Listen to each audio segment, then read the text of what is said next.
Hello friends, excel Ankush excel for finance में आप सभी का स्वागत है। तो पिछले सेशन में हमने कैपिटल बजटिंग के बारे में पढ़ा और मैंने आपको डिफरेंट मेथड्स के बारे में इंट्रोडक्शन दिया था कि एआरआर, पीवी, एनपीवी, इस तरह के बहुत सारे मेथड्स होते हैं कैपिटल बजटिंग के लिए। तो दोस्तों, सबसे पहले मैं आपको एआरआर के बारे में बता दूं। ARR one of the traditional technique होता है कैपिटल बजटिंग का, जो कि कैलकुलेट किया जाता है, जो कि यूज किया जाता है आपके प्रोजेक्ट इवेल्युएशन के लिए कि आपका जो इन्वेस्टमेंट प्रपोजल है, इन्वेस्टमेंट प्रोजेक्ट है, किस प्रोजेक्ट को आप एक्सेप्ट करेंगे, किस प्रोजेक्ट को आप रिजेक्ट करेंगे। तो दोस्तों, एआरआर को हम लोग रिटर्न ऑन इन्वेस्टमेंट भी टर्म करते हैं, यानी कि आरओआई, और ये basically average profit after tax और एवरेज इन्वेस्टमेंट का रेशियो होता है। इट मींस कि एआरआर को अगर हम लोग फॉर्मुलेशन करेंगे तो ARR equal to average profit after tax per year divided bye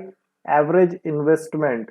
तो एवरेज प्रॉफिट आफ्टर टैक्स को कैसे कैलकुलेट करेंगे और एवरेज इन्वेस्टमेंट क्या होता है, तो देखिए मैंने एक डायग्राम बनाया है जिसके बेसिस पे आप इजीली इसको समझ सकते हैं। तो एवरेज प्रॉफिट आफ्टर टैक्स को सिंपली कैलकुलेट करने के लिए आपके पास नंबर ऑफ ईयर्स होंगे, कितने ईयर का प्रॉफिट है आपके पास बिफोर टैक्स एंड डेप्रिसिएशन, वो आपका गिवन होगा। ये सारी चीजें आपको बैलेंस शीट में मिल जाएगी। देन हम लोग डेप्रिसिएशन की बात करेंगे। तो डेप्रिसिएशन सिंपली आपका जो भी कॉस्ट होगा, जो आप इन्वेस्टमेंट करने जा रहे हैं, उसको सिंपली आप क्या करेंगे, डिवाइड कर देंगे नंबर ऑफ ईयर से, जितने ईयर का प्रॉफिट को आप इवेलुएट करेंगे, या फिर परसेंटेज ऑफ डेप्रिसिएशन अवेलेबल है तो परसेंटेज कैलकुलेट करेंगे। देन हम लोग बात करेंगे प्रॉफिट बिफोर टैक्स की। तो प्रॉफिट बिफोर टैक्स यानी कि आपका यहाँ पर क्या था, profit before tax and depreciation. तो हम लोग जब profit before tax and depreciation में से डेप्रिसिएशन को माइनस कर देंगे, यानी कि इस बी वाले कॉलम में से सी वाले कॉलम को माइनस कर देंगे, तो मेरा वैल्यू जो आएगा वो होगा प्रॉफिट बिफोर टैक्स। और प्रॉफिट बिफोर टैक्स के बाद हमको क्या करना है, टैक्स कैलकुलेट करना है। तो टैक्स का रेट जो होगा वो गिवन होगा कि 15%, 20%, जो भी टैक्स रेट गिवन होगा,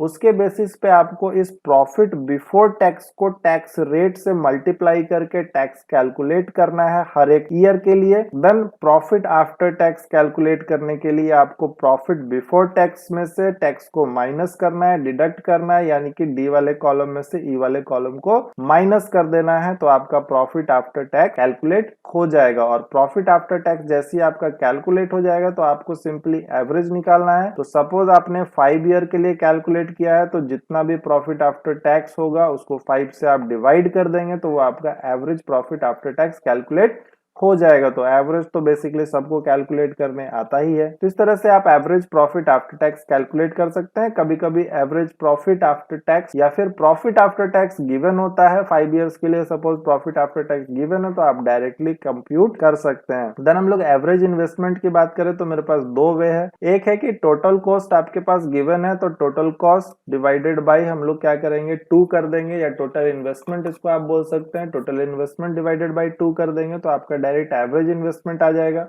अगर आपके पास स्क्रैप वैल्यू गिवन है, कोई वर्किंग कैपिटल गिवन है, तो उसके बेसिस पे आपको टोटल इन्वेस्टमेंट या टोटल कॉस्ट हम बोलेंगे, उसमें से आपको स्क्रैप वैल्यू माइनस करना है और डिवाइडेड बाई 2 कर देना है। जो वैल्यू आएगा उस वैल्यू के साथ आपको ऐड करना है additional net working capital plus scrap value. तो सिंपली मैं आपको बता दूं कि टोटल इन्वेस्टमेंट इट मींस कि जो आप प्रपोजल में इन्वेस्ट करने जा रहे हैं। स्क्रैप वैल्यू क्या होता है, तो स्क्रैप वैल्यू आप उस वैल्यू को बोलते हैं जो कि किसी एसेट को सेल करने से आता है, और वो एसेट जिसको आप यूज कर चुके हैं अच्छे से, यानी कि आप उस सामान को, आप उस गुड्स को, आप उस एसेट को इतना ज्यादा यूज कर चुके हैं कि अब उसका यूजिंग कैपेसिटी उतना ज्यादा अच्छा नहीं है, तो आप उसको सिंपली क्या करते हैं कि कचड़े के भाव में बेच देते हैं। यानी कि आप उसको बहुत ही कम, बहुत ही चीप रेट में बेच देते हैं, क्योंकि उसका जो वर्किंग लाइफ होता है, उसका जो इकोनॉमिक लाइफ होता है, आप उसको लगभग यूज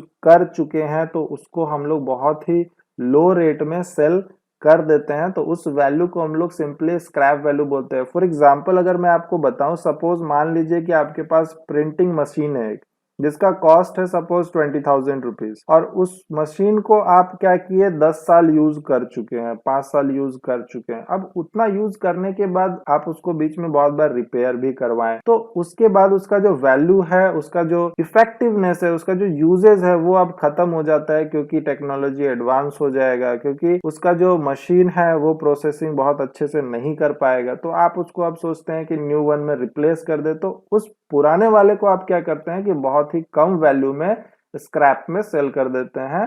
तो इसीलिए हम लोग उस टर्म को स्क्रैप वैल्यू कंसीडर करते हैं। और वर्किंग कैपिटल सिंपली आपका डे टू डे एक्टिविटीज में जो स्मॉल इन्वेस्टमेंट हम लोग करते हैं या फिर बिग इन्वेस्टमेंट करते हैं, तो डे टू डे एक्टिविटीज में जो आप कैपिटल इन्वेस्ट करते हैं उसको हम लोग वर्किंग कैपिटल बोलते हैं। तो इसके बेसिस पे आपको सिंपली क्या करना है कि टोटल इन्वेस्टमेंट या टोटल कॉस्ट जो होगा उसको आपको उसमें से माइनस कर देना है स्क्रैप वैल्यू को, देन डिवाइडेड बाय 2 कर देंगे। ये प्रोसेस होने के बाद जो वैल्यू आएगा उस वैल्यू में आपको सिंपली ऐड करना है net working capital plus scrap value. तो इस तरह से आप एवरेज इन्वेस्टमेंट निकाल सकते हैं, जो कि आप डिवाइड करेंगे तो आपका ARR कैलकुलेट होगा। अब ARR कैलकुलेट करने के बाद हम लोग सिंपली क्या करते हैं, तो हम लोग को कंपेयर करना होता है ताकि हम लोग प्रोजेक्ट को एक्सेप्ट कर सके, प्रोजेक्ट को रिजेक्ट कर सके। सपोज आपका कट ऑफ ARR है 10%, मींस कि आपको कम से कम रिक्वायरमेंट है 10% रिटर्न की, ठीक है,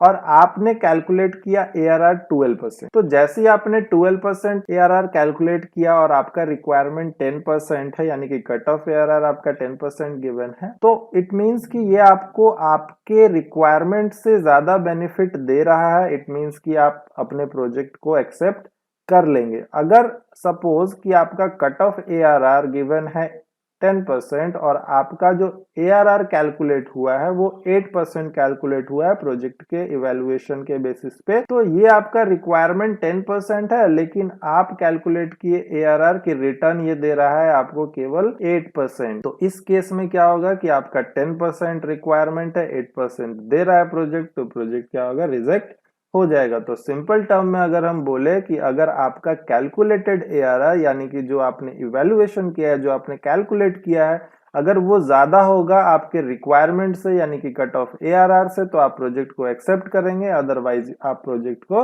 रिजेक्ट कर देंगे, क्योंकि आपका रिक्वायरमेंट ही फुलफिल नहीं होगा तो प्रोजेक्ट लेकर क्या करिएगा।